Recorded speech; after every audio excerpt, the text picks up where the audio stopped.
Shalom, selamat pagi dan salam sehat buat kita semua. Marilah kita sejenak mendengarkan renungan harian dari gereja kita, Senin 14 Juli 2025. Terlebih dahulu, marilah kita berdoa. Kasih karunia dari Bapa di dalam Kristus Yesus yang memberkati hati dan pikiranmu. Amin. Firman Tuhan yang ditetapkan untuk kita pada hari ini diambil dari kitab Mazmur pasal 25 ayat 7. Dosa-dosaku pada waktu muda dan pelanggaran-pelanggaranku janganlah kau ingat, tetapi ingatlah kepadaku sesuai dengan kasih setiamu oleh karena kebaikanmu ya Tuhan. Ibu, bapak, saudara-saudara, siapa di antara kita yang tidak pernah membuat pelanggaran atau kesalahan? Tentu semua kita pasti pernah membuat kesalahan atau pelanggaran, bukan? Apalagi kesalahan atau pelanggaran-pelanggaran di masa dulu, di masa muda kita. Cobalah kita mengingat-ingat kesalahan atau pelanggaran apa saja yang pernah kita lakukan.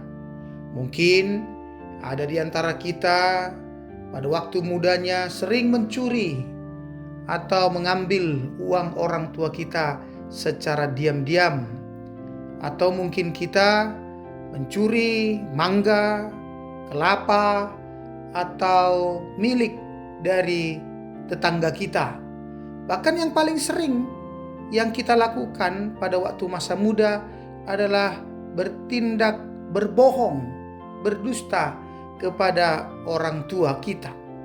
Hari pertama kita meminta uang untuk membeli buku matematika. Besoknya kita datang lagi untuk meminta uang membeli buku geometri. Dan hari selanjutnya kita meminta uang lagi untuk membeli buku aljabar. Ternyata semua buku itu adalah buku yang sama. Kita melakukan perbuatan tersebut karena kita beranggapan orang tua kita tidak mengerti apa-apa. Bila kita mencoba mengingat-ingat semuanya itu, bisa saja kita merasa lucu, bahkan malu, dan tidak ingin lagi mengingat-ingat semuanya itu. Seandainya kita mengingat-ingat semuanya itu, kita pasti bertanya-tanya, kok bisa ya saya melakukan semuanya itu waktu masa muda? Perasaan bersalah adalah emosi yang normal. Tetapi bila perasaan bersalah berlebihan, bisa menjerat dan memperburuk kondisi jiwa kita. Sebuah pengakuan membawa kita melihat pemulihan yang sempurna. Sebagai orang beriman, jangan kubur masa lalu kita dengan anggapan bahwa masa lalu kita itu sudah beres begitu saja. Apalagi berkaitan dengan kesalahan, pelanggaran-pelanggaran yang pernah kita lakukan. Masa lalu yang tak terselesaikan akan membayangi perjalanan hidup kita ke depan, terutama perjalanan hidup iman kita. Lebih bagus dan lebih baik kita datang kepada Allah secara khusus memohon pengampunan dari Allah atas pelanggaran dan dosa-dosa kita di masa lalu. Kita perlu mengakui kesalahan dan mohon belas kasihan kepada Tuhan. Bukan sebaliknya hidup dalam rasa bersalah secara terus-menerus tanpa pernah menyelesaikan persoalan atau kesalahan itu. Semakin dosa itu disembunyikan, semakin jauh pula diri kita dari Tuhan, sehingga mengakibatkan kita tidak lagi menjadi peka terhadap kehendak Tuhan di dalam hidup kita.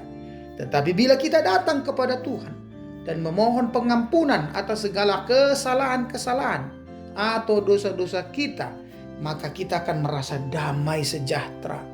Kita akan tentram.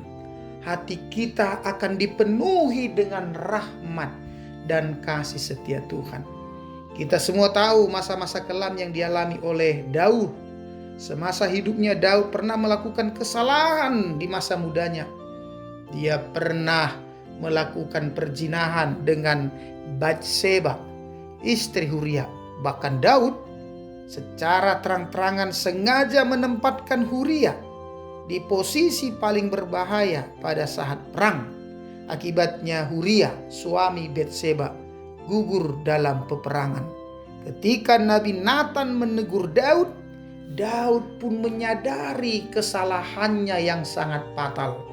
Cara Daud mengelola rasa bersalah, mengelola dosanya adalah dengan mengarahkan hatinya kembali kepada Tuhan, sambil menantikan Tuhan memulihkan hidupnya dengan hati yang siap akan segala risiko yang akan dia terima. Ini tentu sebuah sikap yang positif. Banyak orang sering justru ingin mengubur masa lalunya tanpa upaya untuk menyelesaikan masa lalu itu demi menatap masa depannya. Masa lalu yang telah lewat dianggap dengan sendirinya telah selesai, walaupun sebenarnya belum selesai. Menyesal dan memohon ampun kepada Tuhan atas segala dosa kita itu sangatlah benar. Namun jauh lebih berguna kalau kita menindaklanjuti penyesalan itu dengan tidak lagi mengulangi perbuatan-perbuatan yang sama dan mampu berbuat perbuatan yang lebih baik ke depan. Jadikanlah kesalahan atau dosa pada masa lalu sebagai pembelajaran agar kita sekarang dan nanti mengerjakan hal-hal yang berguna dan berdampak positif.